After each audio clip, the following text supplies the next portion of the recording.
Alhamdulillah Rabbil Alamin. Wassalatu wassalamu ala asyrafil anbiya'i wal mursalin Sayyidina wa maulana wa habibina wa syafi'ina wa ala alihi wa ashabihi wa sahabatihi ajma'in. Allahumma salli ala Sayyidina Muhammadin wa ala ali Sayyidina Muhammadin tibbil qulubi wa dawaiha wa afiyatil abdani wa shifaiha wa nuril absari wa diyaiha wa ala alihi wa sahbihi wa sallim.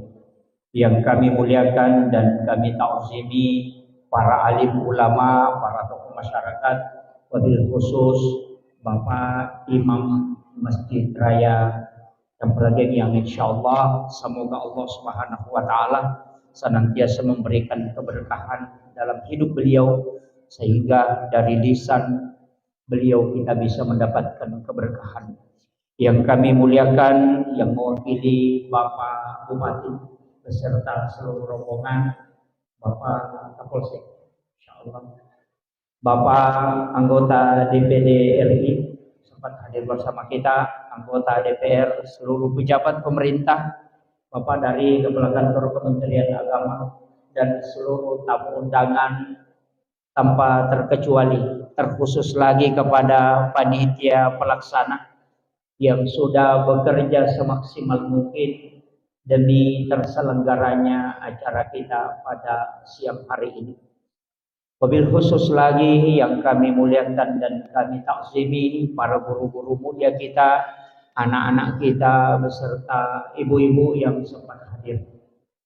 Mohon maaf saya tidak bisa sebutkan satu persatu nama dan gelar yang jelasnya semua insyaallah mudah-mudahan kita yang hadir di tempat ini mendatangkan dan mendapatkan keberkahan dan insyaallah kalau mudah-mudahan bisa mendapatkan syafaat baginda Rasulullah sallallahu alaihi wasallam. Amin amin ya rabbal alamin. Saya pakai bahasa Indonesia atau bahasa Bugis?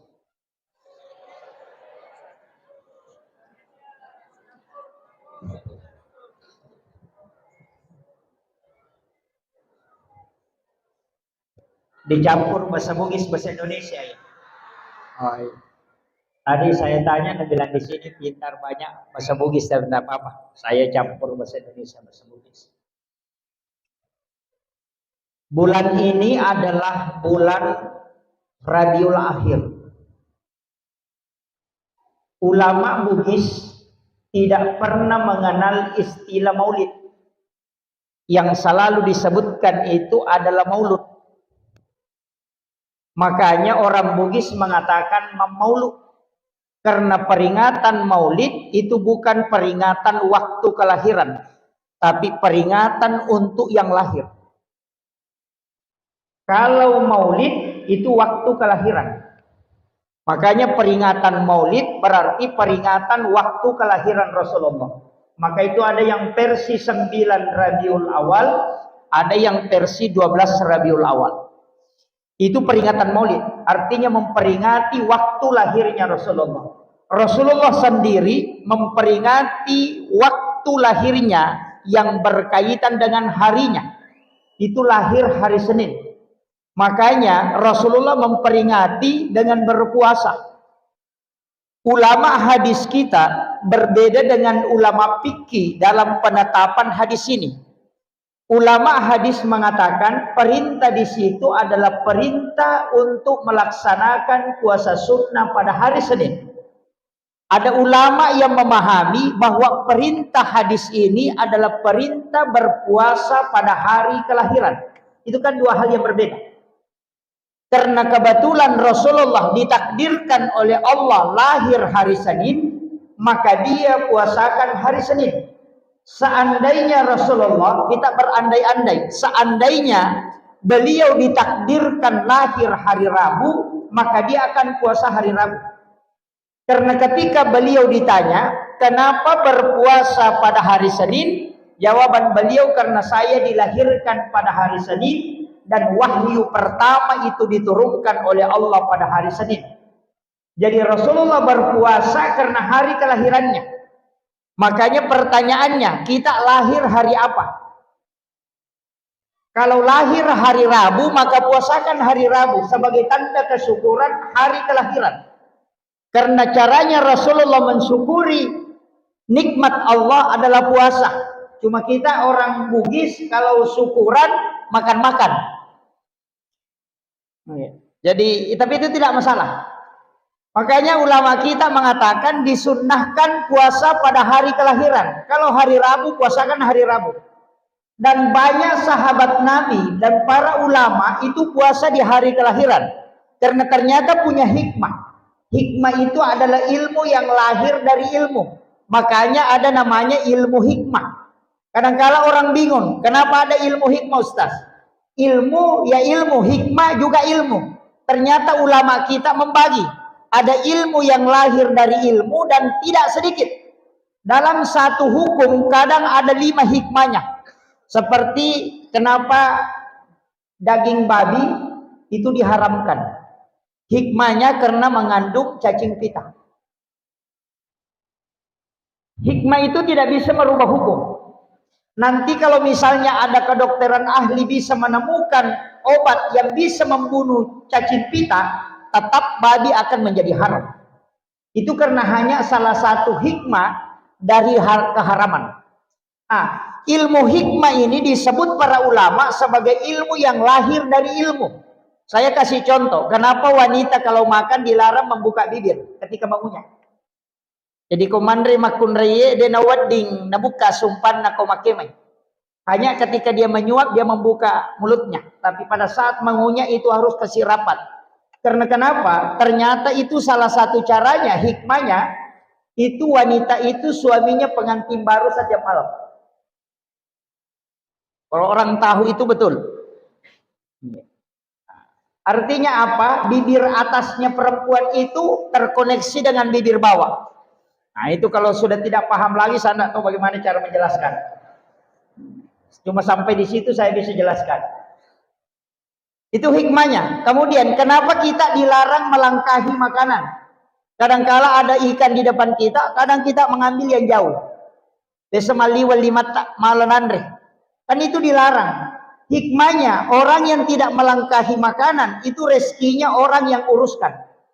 Tapi kalau orang mengambil makanan yang jauh darinya, itu rezekinya tidak bisa dia dapatkan kecuali dia harus urusin. Itu hikmah, Pak. Kan ada orang makan itu seperti eskapator tangannya. Begini, itu kan gitu. Itulah sehingga orang Bugis itu menggunakan baki supaya bisa diputar. Sebenarnya ilmu ini kan terbagi, Pak. Makanya ulama-ulama dulu kalau ilmu hikmah larangannya tidak pakai haram. Pasti istilah yang dia pakai adalah pamali. Larangan untuk ilmu hikmah itu disebut pamali. Larangan untuk ilmu fikih itu adalah haram. Jadi kalau ada istilah pamali pasti itu ilmu hikmah. Tidak masuk ke hukum. Nah, ini penting saya luruskan dulu karena sudah mulai banyak sekarang yang menyalahkan itu. Ulama dulu kita itu hebat. Tidak pernah langsung menyalahkan. Saya menelusuri beberapa penjelasan ulama dan bertanya ke beberapa ulama sepuh yang masih saya bisa dapat. Itu luar biasa, Pak. Termasuk baca-baca. Orang Bugis itu kental dengan baca-baca termasuk doa-doa. Yang bisa menyembuhkan tulang yang patah itu bisa disambung kembali tanpa menggunakan obat medis. Itu ada. Tulang yang retak itu bisa dia sambung kembali hanya dengan menyiram air putih. Itu bisa. Ulama dulu melihat itu, tapi ulama kita mengatakan kalau saya ganti baca-bacanya, dikhawatirkan kalau baca-baca ini tidak jadi. Kan begitu. Nanti ulamanya disalahkan. Mengatakan, wah kalau Pak Kiai mengatakan ini salah, kasihlah kami doa yang bisa menyambung tulang tanpa membaca baca-baca kami. Takutnya kalau diajarkan tidak jadi. Sehingga untuk melanggengkan doa ini karena doa itu diterima oleh Allah, maka dia Islamkan. Dia kasih basmalah di depannya, baru dia kasih akhirnya barakah doa la ilaha illallah kum fayakun. Sehingga itu menjadi Islam. Itu hebatnya ulama dulu. Jadi dia tidak mengganti, tapi dia membungkusnya, mengawali dengan basmalah, menutup dengan kalimat la baraka doa la ilaha illallah kum fayakun. Itu caranya mengislamkan baca-baca. Sehingga baca-baca yang dulu yang tidak pakai itu semua diisi dengan itu. Sehingga prosesnya islamisasi baca-baca dan juga budaya yang diislamkan. Itu pentingnya. Ulama dulu berdakwah begitu, pakai budaya, dan itu tidak hilang. Cuma sekarang ada yang memotong itu. Tapi tidak ada jadi sulbar, Pak. Cuma di kampung saya banyak. Kemudian kita kembali. Makanya puasakan hari kelahiran sekaligus puasa pada hari Senin. Kenapa? Siapa yang berpuasa pada hari Senin, maka dia puasa sunnah hari kelahiran Nabi. Itu sunnah selamanya hatta yaumil qiyamah. Yang kedua, puasakan hari kelahiran. Kenapa? Karena sunnah hukumnya berpuasa pada hari kelahiran sebagaimana Rasulullah puasakan hari kelahirannya.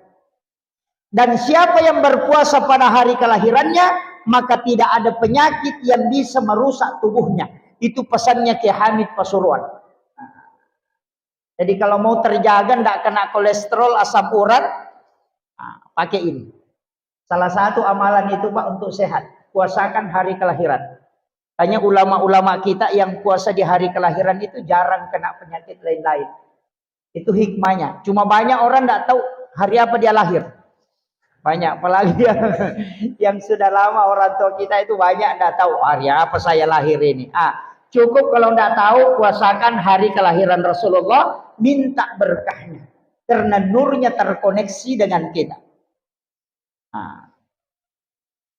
Kemudian yang kedua, puasa hari Kamis itu kan juga sunnah.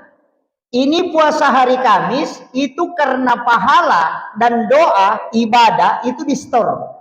Sebenarnya sistem kerja malaikat ini sama aja dengan pejabat.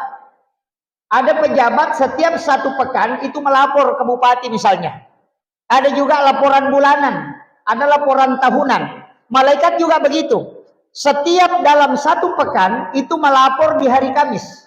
Makanya kalau kita berdoa, itu malaikat catat.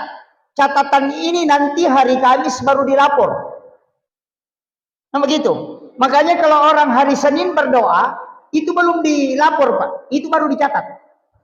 Nah banyak orang berdoa baru berubah. Hari Senin minta sepeda, Selasa minta motor, hari Rabu minta mobil. Malaikat juga pusing. Iya, kalau kita mau ambil analisa sederhananya, kenapa? Karena malaikat belum lapor, kau sudah minta 3, dan ini sudah baru berubah. Dari situlah ada kaulun Imam Syafi'i mengatakan ijabud doa arba'ina yauman mania.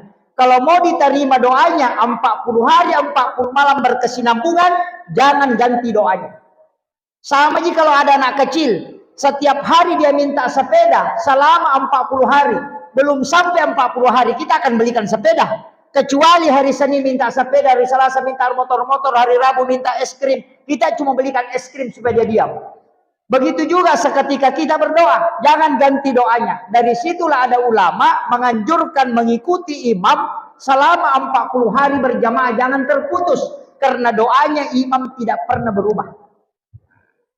Di situ kuncinya. Jadi kita pelajari saja agama seperti itu, Pak, gampang. Tidak susah. Cuma kadang ustaznya bikin susah. Iya, yang kedua kadang-kadang juga saya mengatakan agama itu, Pak, sebenarnya jalur masuk surga itu sangat mudah. Nabi itu sudah kasih kita jalur paling gampang.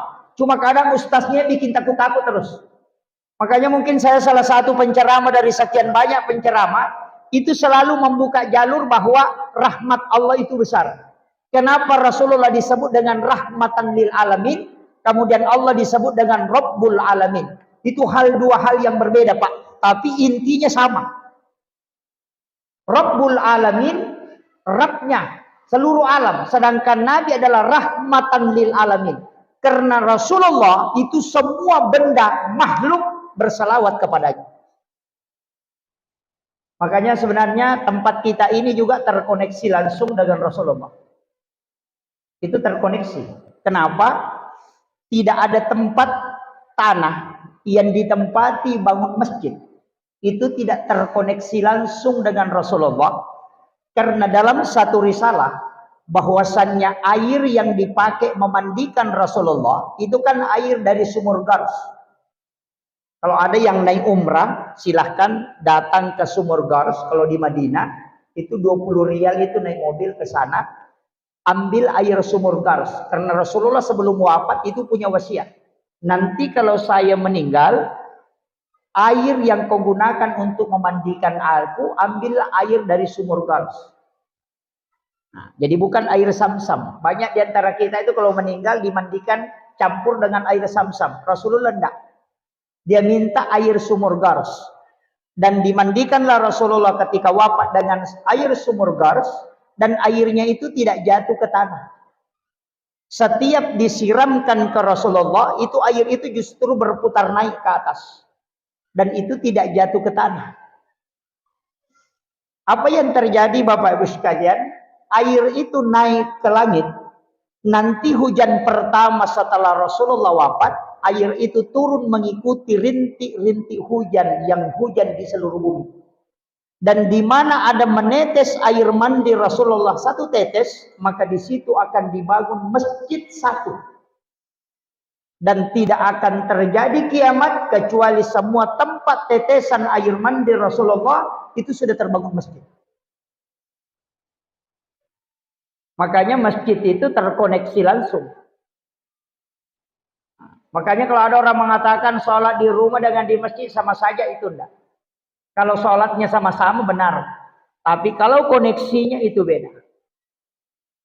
Ini penting saya dulu nukan karena ada yang menganggap bahwa rumah dengan masjid sama. Ini yang anukan.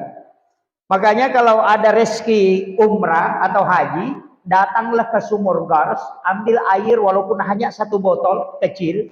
Nanti kalau ada yang meninggal, ambil air itu kemudian siramkan, campurkan dengan air yang dipakai memandikan jenazah. Itu bisa insya Allah ada keberkahannya untuk bisa mengambil syafaat Rasulullah. Itu berkahnya. Cuma agak susah. Kemarin yang kasih tahu saya itu yang salah satu jamaah bilang, Pak Ustaz, saya antri itu kurang lebih 3 jam baru bisa tembus mengambil. Itu agak berat. Cuma jamaah haji Indonesia kayaknya kurang ke sana. Karena banyak yang tidak tahu. Itu sumurnya itu disebut sumur Gars. Kemudian ini makanya kita adakan peringatan Maulud Nabi. Artinya orangnya yang kita peringati. Makanya Afrika itu bermaulid sampai 6 bulan. Tapi tidak ada istilah Rajab di sana. Kita ada Isra Miraj. Kalau dia tidak, maulid itu 6 bulan sampai bulan Rajab. Jadi diambil sampai bulan Sya'ban. Nanti Ramadan baru lepas. Itu luar biasanya mereka. Tapi kita ya peringatan maulid. Waktu 1 bulan ini pun sudah lewat Pak. Karena ini sudah Rabiul Akhir. Saya sebenarnya dihubungi panitia. Saya mengatakan, dalam hati saya mengatakan, sebenarnya biar saya tidak masuk di Sulawesi Barat Bapak Ibu sekalian. Kenapa? Ilmu ulama kita ini jauh dari apa yang saya tahu. Ulama kita di sini di Sulawesi Barat itu punya sanad langsung. Para habaib itu punya sanad langsung. Dan masih banyak suriat-suriat para rasul di sini tinggal. Ulama-ulama kasyaf kita masih banyak. Cuma anak-anak kita belakangan ini kadangkala mau mengambil ilmu harus diambil yang sama yang viral-viral itu. Musibah juga itu, Pak. Iya. Saya kasih tahu anak-anakku yang belajar di tempat ini, ulama kita jaga yang ada di sini. Ambil berkahnya, makanya banyak orang itu datang ke sini hanya ngaji 1 minggu baru pergi. Kenapa? Hanya ingin menyambung sanad kemudian pergi. Supaya mereka punya guru tersambung ke sini. Ini saya harus kasih tahu. Sebenarnya kalau saya masuk ke sini ceramah Pak tidak ada apa-apanya dibanding ilmunya ulama kita di sini. Jauh sekali. Ini saya harus istilahnya ini saya harus buka ini. Karena ulama kita itu punya sanad langsung. Makanya ulama kita yang ada di sini hargai betul. Saya sangat takzim. Saya sebenarnya tidak berani masuk ceramah di sini, Pak. Cuma karena panitia itu bolak-balik. Sebenarnya saya sudah close jadwal. Tapi panitia selalu berusaha, Pak Ustaz minta waktunya. Saya juga mau maaf, kemarin minta untuk bikin video. Pak Ustaz bikin video bahwa akan berangkat ke sini. Sebenarnya itu saya tidak pernah lakukan, baru sekali ini saya lakukan. Kenapa? Saya sebenarnya tidak mau kalau hal itu terlalu diinikan. Kita ngaji sederhana saja. Ya, jangan yang ulama, saya kasih tahu itu, yang kayu yang mengambang di laut itu tidak ada isinya, Pak. Yang berisi itu yang tenggelam. Sama di ustaz, yang viral-viral itu kadang tidak ada isinya. Kayak saya ini. Ya, yang diam-diam itu yang punya isi sebenarnya. Cuma kadang kita selalu melihat yang nampak itu. Karena kita pakai ukuran lahiriah, tidak pernah melihat dengan mata batin. Itu penting. Ini yang saya harus beritahukan langsung kepada anak-anakku, jangan sampai nanti mau viral, nanti ulah orang-orang viral kayak saya ini viral musibah juga, Pak. Saya tidak punya tim media itu, sengaja dari dulu tidak. Ada yang beberapa yang minta, yang ikut-ikut ke sini kan juga. Itu saya tidak pernah minta dan saya tidak punya tim. Akun-akun itu tidak, saya tidak mau. Ada pesannya guru tak ya Jadul Muin Yusuf kali sidendre, yaitu cara mainak pasti dakah. Ya kupura ni masih dakah aja namurusul. Itu kan begitu. Jadi jangan sampai ceramah diurus lagi kalau sudah, oh itu jadi masalah. Jadi saya tidak pernah urus itu. Makanya kalau viral itu orang aja yang angkat. Sebenarnya saya tidak mau seperti itu. Tapi musibah, makanya saya bilang ini musibah. Kemudian saya lanjutkan. Kita memperingati kehadirannya Rasulullah di muka bumi. Kenapa? Karena satu-satunya orang dari semua nabi dan rasul yang dikasih otoritas untuk memiliki kewenangan di ibadah itu cuma Rasulullah.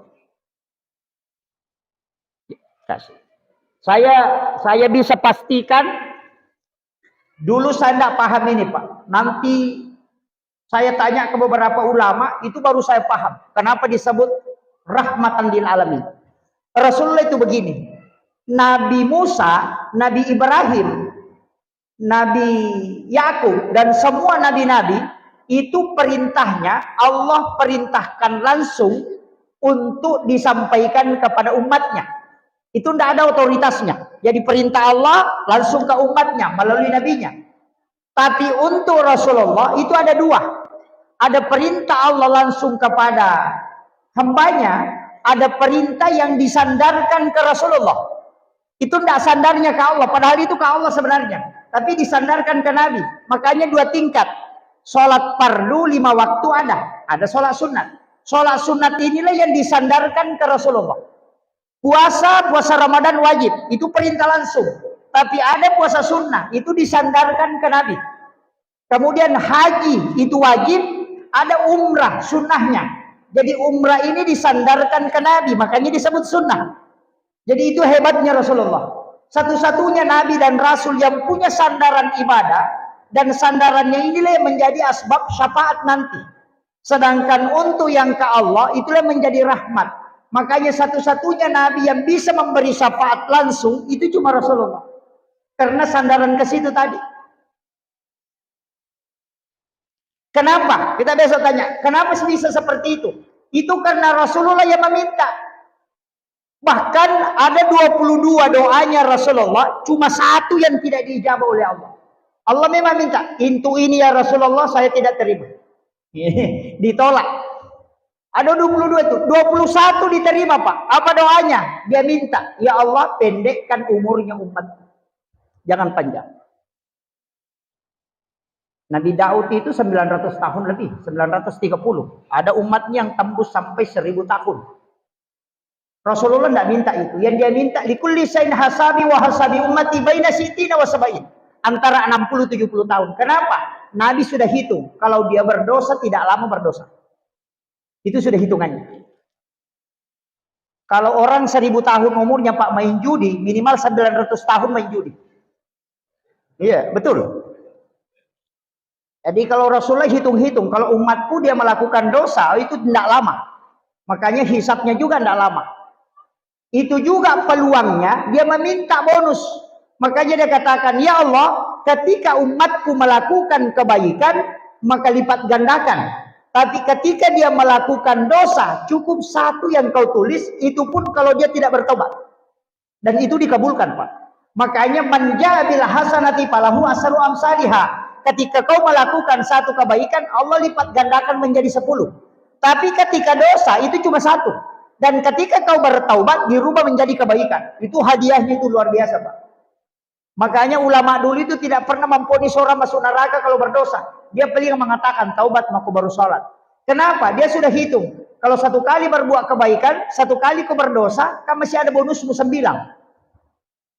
Kalau hitung-hitung, kan begitu. Kan 10 kalau kebaikan. Tapi jangan jadikan ini supaya kita melakukan dosa. Wah, parah itu. Ini hanya jalur supaya kita betul-betul bahwa Rasulullah memang adalah rahmat untuk kita. Ini yang harus kita pahami. Jadi Nabi itu sudah minta lipat gandakan. Bahkan ada pahala yang tidak terbatas. Nanti kiamat baru berhenti itu. Seperti membangun masjid. Itu kan amal jariah. Mengalirkan air seperti sumur bor yang dipakai orang. Jadi selama masjid ini kalau ada batu tak menempel di sini, ada semen, ada pasir, maka itu jalan terus pahalanya. Dari situlah Nabi pukul rata, membana masjid dan fi dunya lillahi ta'ala, banallahu lahu baitan fil jannah. Siapa yang membangun masjid di dunia karena Allah, pasti dibangunkan istana di dalam surga. Orang tidak sholat, Pak, tetap ada rumahnya di surga. Kalau ada orang di sini dekat masjid sini, rajin nyumbang ke masjid tapi tidak sholat, tetap dibangunkan istana. Karena itu sudah dijanji, cuma dia tidak masuk. Iyalah, dijanji aja dibuatkan itu kan. Jangan langsung mengatakan, wah biar kalau sudah menyumbang sudah masuk surga. Enggak, cuma janjinya kalau bangun masjid dibangunkan istana di sana. Nabi tidak katakan dijamin masuk surga, enggak. Makanya lihat ujungnya hadis. Sama itu yang saya sampaikan, Pak, beberapa kali saya sampaikan. Sogok menyogok itu tidak berdosa. Saya sudah cari dalil, tidak temukan. Bahwa orang yang disogok dan menyogok itu berdosa, tidak ada. Makanya kalau ada ustaz mengatakan orang yang disogok dan menyogok berdosa, saya itu pesan badan, tidak ada hadisnya saya dapat. Saya punya kitab itu, kitab ensiklopedia hadis Nabi. Kurang lebih 600.000 hadis Nabi di dalamnya, saya tidak temukan. Yang ada hadisnya itu ar-ra'si wal murtasi finnar. Orang yang disogok dan menyogok, keduanya masuk neraka. Itu aja. Tidak berdosa itu, Pak. Cuma masuk neraka. Iya. Kenapa hadis itu pakai neraka? Karena orang yang berdosa itu bisa bertaubat. Makanya dia di ultimatum itu bukan pakai dosa, di situ pakai neraka supaya mereka memang menghindari. Iya, kalau orang berdosa kan bisa bertobat, sholat sunat tobat selesai. Tapi kalau ujungnya langsung disebut neraka itu langsung punya kapling. Kan begitu. Makanya kita harus lihat juga konteksnya, Pak. Makanya saya tuh kalau mengatakan berdosa Pak Ustaz orang sogok menjogok, enggak berdosa, cuma masuk neraka. Itu. Tapi tidak ada di sini deh. Caleg-caleg itu Pak mestinya juga bagi-bagi sedekah. Iya, bersedekahlah. Tapi jangan menyogok. Itu beda. Agama membolehkan sedekah, tapi melarang sogok menyogok. Sama-sama pemberian. Cuma kalau satu pakai ultimatum, berarti itu sudah sogok. Tapi kalau satu tidak pakai ultimatum, hanya minta didoakan. Mestinya hari Jumat itu cari orang miskin di kampung kita 7 orang, sedekahi dia. Kemudian minta dia mendoakan kita. Beritahu saja, ini sedikit ada rezeki saya berikan kepada kita. Aku mohon didoakan karena saya punya hajat. Itu aja. Itu bukan sogokan, itu sunnah. Cuma masalahnya kalau bawakan sembako baru bikin gambar, baru bawa. Pak, ini sembako, ini nomor saya. Coblos nanti. Oh, itu sogok itu, Pak. Jadi masalah itu. Bukankah ada orang yang datang kepada Rasulullah karena sudah puluhan tahun sudahnya menikah, itu tidak punya keturunan. Sehingga dia minta nasihat kepada Rasulullah, apa yang kami harus lakukan supaya bisa dapat keturunan? Agar Nabi minta, carilah 7 orang miskin di hari Jumat kau sedekahi. Dan mintalah dia mendoakan kamu, karena 7 orang miskin yang berdoa itu mengalahkan 40 orang alim. Itu wasiat Rasulullah. Dan itu bisa menembus pintu langit. Makanya caleg-caleg itu cari orang miskin, Pak. Tahu kasiasi tasapa, aja na tahu perri. Ya, si salah. Ya kau tahu kasiasi dia memang tahu gagana. Ya kau tahu perri angka motoro na melo imang oto. Aja tu makai kah. Ina tu 5 kibo surat katarang kurang mampu. Penuh kantor desa. Mak bulawa lo terima bantuan. Oh itu semua itu. Tahu perri ini itu 5 dareking. Tidak ada di sini di. Alhamdulillah.